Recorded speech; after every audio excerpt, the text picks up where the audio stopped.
Whites Only by Reddit user NinjaGal15. The sign was displayed next to a Confederate flag, a mark of pride for the owner's heritage. It forbade her entry, and right now, that was the only thing she wanted. "Sir, please," she began desperately. "I just need a bottle of water. I'll pay you double. If I have to walk across town to another store, I'll pass out." Ruby wasn't lying or exaggerating. It was over 100 degrees out. The fact that Ruby made it to the store closest to her apartment was a miracle. Walking across town on her old, tired legs might very well be the end of her. The owner grinned through tobacco-stained teeth, holding a shotgun he grabbed from under the counter. "I'll blow you away if you even try to enter. Don't your kind know how to read?" He pointed his weapon at the sign. "I'll pay double, triple, please." Her lips were chapped and dry. A simple request, a bottle of water, for 3 times the value.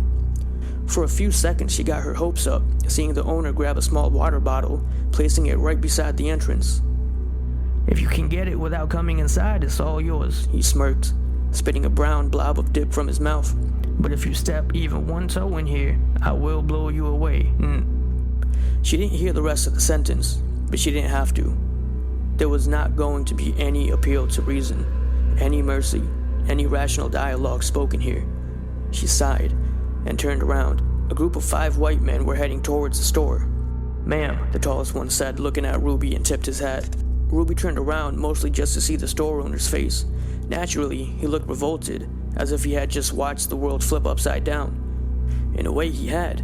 Ruby doubted he'd ever seen another white man act even a little courteous to a colored woman before. She watched the men go inside, before one yanked the shotgun out of the owner's hands. The other 4 pulled knives out of their pockets while the tall man began shouting. A robbery. Perfect. If she didn't die of thirst, she might be lynched for stealing.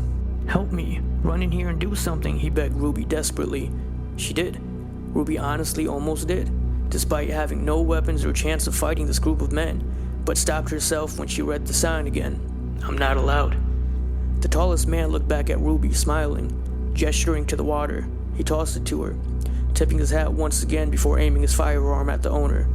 The world was harsh and cruel to Ruby and her family, but today a sliver of vengeance, a small strike back. She turned to go home, savoring the water while reveling in the sound of screams and gunfire, smiling and humming all the way. Albert, written by Reddit user Juniper Peyote.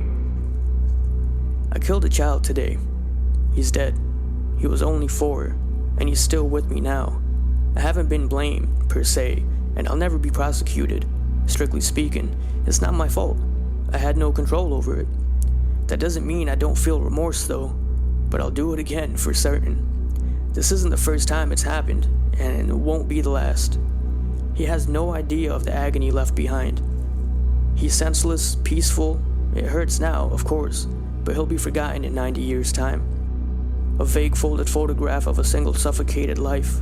I won't forget him, though. I'll rock him back and forth till he disintegrates to the earth again. I've always been a drifter. I've never settled anywhere. A perpetual seasonal nomad.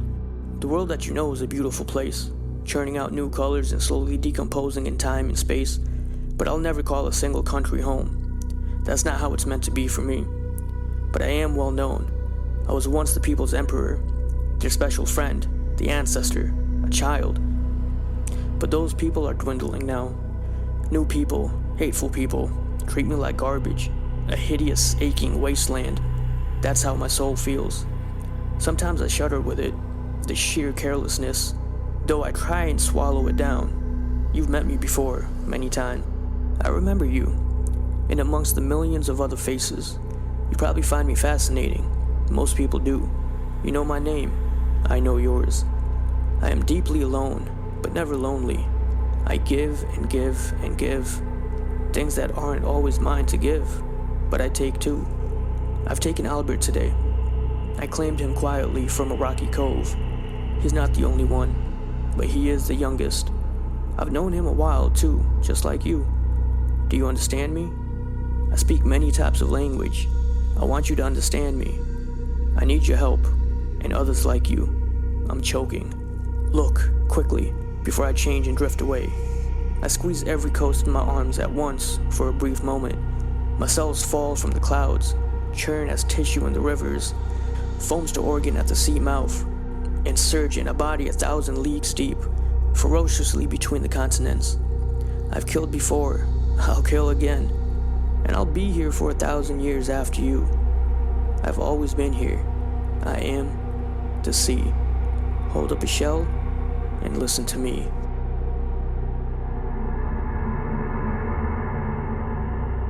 My Family by Reddit user Pansick. I died 8 years ago.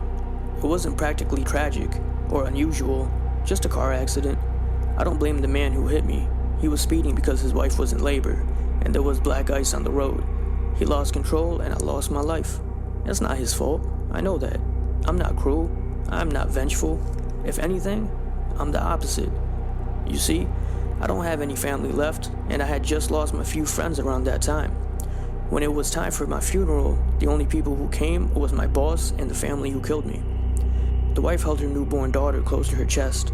I hated my boss, and the cemetery was awfully lonely, so I followed the family home. Lily may have been my own flesh and blood. She was sweet and bright, and oh so very small. She had trouble sleeping if someone wasn't rocking her crib and her parents weren't so tired. After they put her to bed, it was easy for me to rock her crib for her. I didn't get tired, so I could help her. As the years passed, Jack and Lori realized that they weren't alone in the house.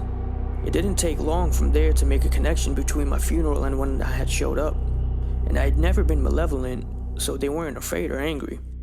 They started to burn candles on the anniversary of my death day. They left an empty chair for meals in the holidays. I really felt like a member of the family. Someone's trying to force the door. It's Lori's ex. He's obsessive. He's angry. He's going to hurt the family. My family. The thing about ghosts is that the more offerings you get, the stronger you become. I'd been enjoying candles, trinkets, and even the occasional food item for the past 5 years. I was strong from that. The knife feels warm in my hand, a shock of heat against the ice in my skin. Lori, Jack, and Lily are my family. I care about them, and they are not going to join me yet.